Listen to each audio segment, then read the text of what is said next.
la malédiction du développement personnel. Le développement personnel peut aussi bien être une malédiction qu'une bénédiction. Quand on tombe dedans, ça peut être soit la meilleure chose qui vous soit arrivée, soit la pire. Pourquoi je vous dis ça? Parce que le développement personnel repose sur un levier qui est très simple. C'est le fait que à un moment donné, on ne va pas forcément s'apprécier dans notre situation actuelle. On va voir le gap qu'il y a entre la version qu'on aimerait être et la version qu'on est aujourd'hui. Et ce gap-là, le développement personnel, en principe, on a plein d'outils qui nous permettent de résoudre ces problèmes-là et d'atteindre la personne qu'on souhaite être. Le problème, c'est que la personne qu'on souhaite être, qu'est-ce qui nous dit que la version N plus 1 de nous, la version 2.0 de nous, va correspondre à la version 3.0 de nous, et ainsi de suite. Donc le développement personnel repose sur un levier qui n'est pas forcément sain et qui a construit son industrie autour de développement des uns et des autres et d'aider son prochain en fait. J'en fais partie et aujourd'hui j'ai envie de vous faire une autocritique de ce que j'ai vu en fait en tant que coach et en tant que consommateur de contenu de développement personnel pour aussi vous aiguiller, vous aider au mieux dans vos choix futurs de développement personnel et de progression, en fait, d'axes de progression que vous souhaitez mettre en place. Allez, on est parti. Génial.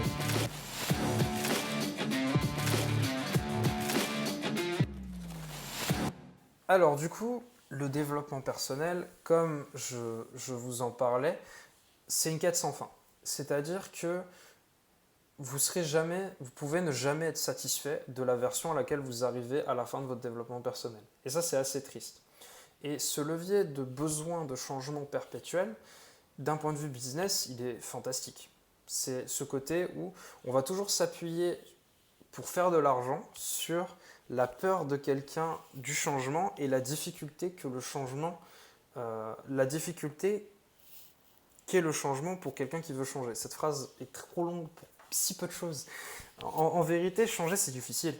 C'est vachement difficile d'aller contre nature, je parlais des routines dans l'épisode précédent, c'est très délicat d'arrêter de fumer par exemple. Changer cette mauvaise habitude, c'est très difficile, ça demande du temps, de l'énergie, de la volonté, etc. etc. C'est tout plein d'éléments mis bout à bout pour réussir à changer. Et l'industrie se nourrit de ça. C'est-à-dire qu'elle va vous donner des outils qui ont marché pour ces personnes-là pour que vous puissiez changer vos vies. Ok, super. Puis au départ, vous allez commencer, vous allez essayer ça, ça, ça. Puis en fait, vous allez vous rendre compte que ça ne va pas marcher. Du coup, vous allez revenir à votre ancien vous. Puis vous allez essayer autre chose. Puis ça va faire ça, ça, ça. Puis vous allez en avoir marre. Et ainsi de suite. Et cette industrie va se nourrir de cette frustration que vous avez à ne pas réussir à changer profondément quelque chose qui vous gêne en vous. Et ça j'avoue que c'est quelque chose qui me pose énormément de problèmes dans le fait de l'aide, en fait, de l'accompagnement monétisé. C'est la chose qui ne me plaît pas dans le fait voilà, dans le coaching, etc. Un bon coach et un bon formateur, quelqu'un de vraiment pédagogue, c'est quelqu'un qui, à la fin de son accompagnement, va vouloir que vous soyez autonome et que si vous rencontrez ce nouveau problème par la suite, ce même problème par la suite, vous soyez capable de le résoudre par vous-même. Vous n'ayez plus besoin de nous. C'est ça un bon coach. C'est un gars, vous faites suivre 6 mois sur un problème très particulier, vous arrivez enfin à trouver la solution, vous avez compris votre mode de fonctionnement, vous avez compris votre mode de fonctionnement, comment résoudre le problème de telle manière, qu'est-ce qui s'active en vous, etc., etc. Et la fois d'après, vous avez un problème similaire, vous le faites par vous-même, plus besoin de nous. C'est ça un bon coach, c'est ça un bon formateur. C'est quelqu'un qui va vous donner les bons outils, la bonne programmation quelque part, les bonnes séquences de choses pour vous permettre d'avancer dans vos vies respectives. C'est pas quelqu'un qui va vous donner une partie des éléments, voir que ça cloche, vous allez revenir le voir, vous redonner une partie des éléments, voir que ça cloche, et ainsi de suite. Et on peut très vite être sur une relation qui est hyper tendancieuse et pas du tout équilibrée. Là où le coaching, au contraire, prône une relation qui est hyper équilibrée. C'est une relation qui est co-construite. C'est-à-dire qu'il n'y a aucun n'est l'un au-dessus de l'autre. On ne se laisse pas manger par son client, on ne mange pas le client, et ainsi de suite. C'est vraiment une relation qui est équilibrée. Le but étant de renvoyer ce qui se passe. Pour moi, quand je coach quelqu'un, mon but c'est de renvoyer ce qui se passe chez mon client pour qu'il prenne conscience de sa situation et de comment il puisse la résoudre au mieux pour lui-même. Et ça, c'est très très important. Et c'est un problème de l'industrie auquel j'ai envie d'adresser parce que Ouais, je trouve que c'est dérangeant et ça nuit aussi à la profession de coach. Parce que souvent, il y a une partie des coachs qui sont vus comme voilà, des escrocs, des gens qui sont là pour ouais, juste poser des questions, ça fait rien. Et au final, vous avez envie de changer, mais on ne vous donne pas les outils, ou c'est trop en surface, ou vous consommez du contenu, vous avez l'impression d'avancer, et puis au final, 3 mois plus tard, vous allez reconsommer une autre formation, repayer une nouvelle formation dans le même domaine, pour au final arriver à des conclusions qui sont similaires, pour repayer une formation, et ainsi de suite. Mais au final, vous allez claquer des centaines d'euros, et perdre des années, des mois, voire des années de votre vie, à essayer de trouver une solution à un problème euh, auquel qu'on ne vous aide pas à résoudre tout simplement. Si vous avez vraiment envie de changer, et c'est là où prendre par exemple un bon coach ou des bonnes formations bien documentées, etc., etc., bien se renseigner avant sur ce que vous achetez dans le développement personnel, c'est primordial. Renseignez-vous sur le fait que vous ayez en face de vous des formateurs qui ont permis à des gens d'atteindre le type de business que vous voulez atteindre, par exemple. Ou au contraire, si vous prenez un coach, euh, quelqu'un qui, une fois qu'on a aidé quelqu'un, un coach, la personne ne revienne pas le voir 3 mois après, par exemple, pour le même problème. Ça, c'est des questions à poser. Et c'est hyper intéressant et important de comprendre que le développement personnel, ça peut être une quête sans fin si on la considère comme telle. C'est-à-dire que si vous n'êtes jamais satisfait de vous-même, vous n'arriverez jamais à vous sentir heureux et épanoui dans votre vie. Et ça, c'est aussi un problème, et ça vient de vous.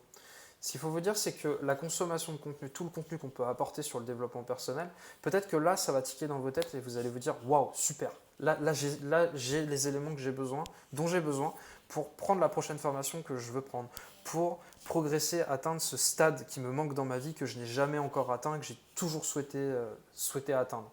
J'y suis presque. Oui, mais on y sera toujours presque.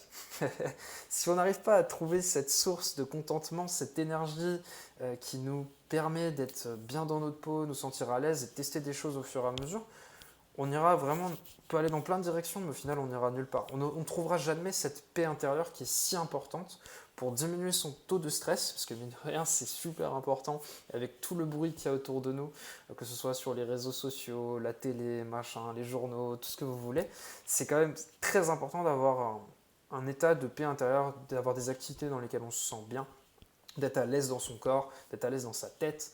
Et ça, vous n'y arriverez jamais si vous considérez le développement personnel comme une quête sans fin. Et malheureusement, c'est là où l'industrie appuie, c'est le côté où passer une quête sans fin parce que ça nous permet de produire de l'argent.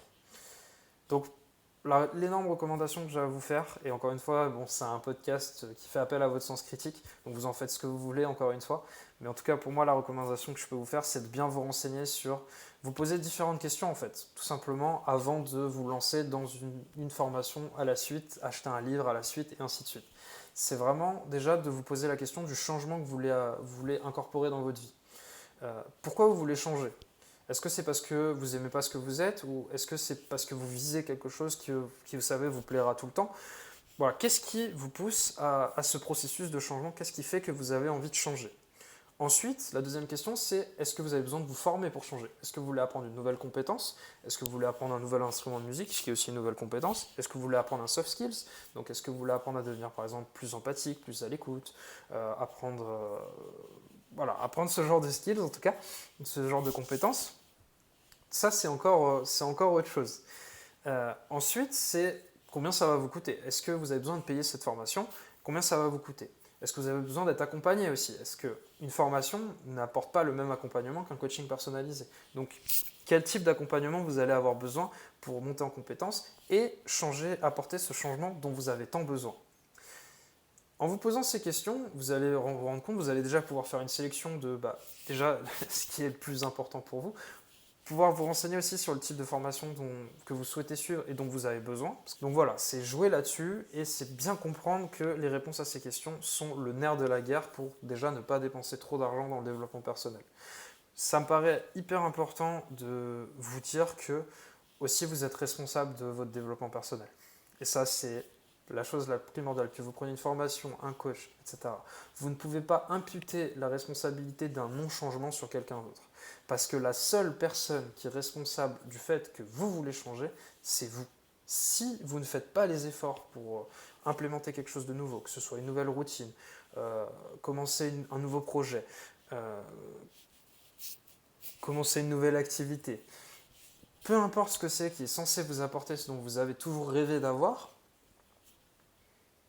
si vous faites appel à moi, c'est pas moi qui suis responsable si vous ne faites pas les efforts pour le faire.